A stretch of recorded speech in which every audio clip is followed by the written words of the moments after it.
Comencem amb dues sessions de PostgreSQL obertes. Amb una executarem una transacció anomenada transacció 1 i en la segona la transacció 2.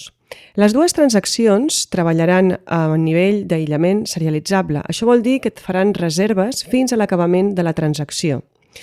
Com podem veure, la transacció 1 fa 2 updates sobre la taula de supermercats i el mateix fa la transacció 2.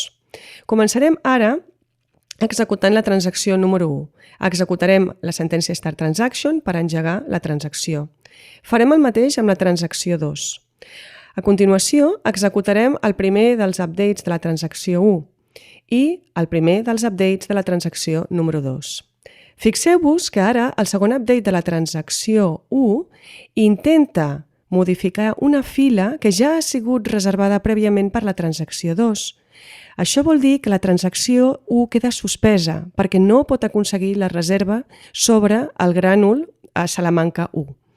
Quan intentem executar el segon update de la transacció 2, es produeix una abraçada mortal o deadlock perquè aquesta transacció intenta reservar un grànul que té reservat la transacció 1.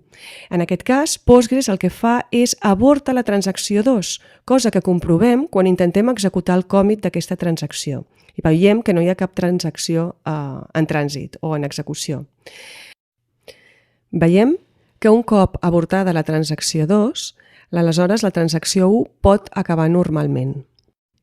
En resum, en aquest vídeo hem vist com s'executen transaccions concurrents que treballen a nivell serialitzable. El grànul que es fa servir en aquests exemples és la fila i hem vist que quan es treballa amb reserves, un dels principals inconvenients o limitacions d'aquesta tècnica són els deadlocks o abraçades mortals que es poden produir com els que hem vist en aquest exemple.